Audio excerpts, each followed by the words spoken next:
नमस्कार विद्यार्थी मित्रांनो, मी आनंद सर तुम्हा सर्वांचं या व्हिडिओमध्ये स्वागत करतो। आज आपण घेणार आहोत गटात बसणारे पद शोधा। तर बघा, आता या पद्धतीने तुम्हाला एमएमएस परीक्षा असो, नवोदय परीक्षा असो किंवा तुमची एमटीएस परीक्षा असो किंवा स्कॉलरशिप परीक्षा असो, या पद्धतीचे तुम्हाला प्रश्न 100% परीक्षेत विचारले जातात आणि या चॅप्टर वरती 100% 101% तुम्हाला प्रश्न विचारला जातो। गटात बसणारे पद शोधा किंवा अजून याला नाव आहे गटाशी जुळणारा गट शोधणे।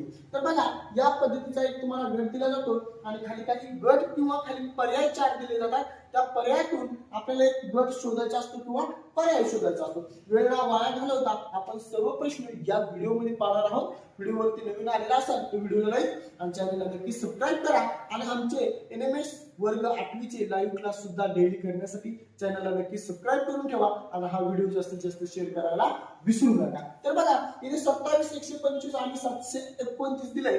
तुम्हाला हा प्रश्न सोडवण्यासाठी पाढे, वर्ग आणि घन येणे गरजेचे आणि महत्त्वाचं म्हणजे बुद्धिमत्तामध्ये जर आपल्याला टॉपर व्हायचं असेल तर पाढे, वर्ग, घन आणि रोमनांक येणं खूप गरजेचं आहे। इम्पॉर्टंट पार्ट आहे मेंटल ॲबिलिटी टेस्ट साठी, त्यालाच आपण मॅथ असे देखील म्हणतो। तर बघा, इथे तुम्हाला वर्ग किंवा घनाचा कुठे उपयोग होतो? तर इथे बघा, 27, 125 आणि 729 यांच्यामध्ये साम्य काय दिसतो तुम्हाला? तर बघा, इथे काहीतरी साम्य आहे यांच्यामध्ये, कारण की 3 चा घन इथं 27 दिलेला आहे। बघा, जर तुम्ही नीट निरीक्षण करून बघितलं, 3 चा घन 27 आहे आणि पुढे 5 चा घन 125 आहे आणि 9 चा घन 729 आहे। बघा, 9 चा घन किती? 729। जर तुम्ही सोडवायला गेला, पुढे लक्षात घ्या, पुढे सोडवायला गेला तर आपल्याला समजून येईल की बाबा ही संख्या पहिली तुमची किती? 64।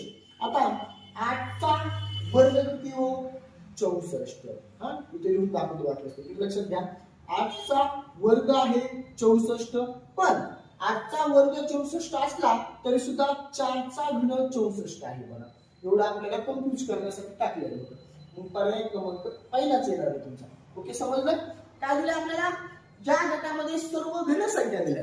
या गटामध्ये काय दिल्या? सर्व घन संख्या आणि 64 ही वर्ग संख्या सुद्धा आहे आणि ती घन सुद्धा संख्या आहे। मग इथं आपल्याला 8 चा वर्ग किती असतो? 64 ही वर्ग संख्या आहे, पण आपल्याला लवकर समजू नये म्हणून त्याने 64 सुद्धा दिले। 8 चा वर्ग 64 येतो, पण 4 चा घन 64 आहे, म्हणून पर्याय क्रमांक 1। आणि दुसऱ्या बाकीच्या संख्या 9 चा वर्ग 81 आहे, 3 चा वर्ग 9 आणि 11 चा वर्ग 121 आहे। तुम्हाला या पद्धतीने म्हणजे या गटामध्ये सर्व संख्या कशा आल्या तर घन संख्या आल्या, 4 चा घन 64 पर्याय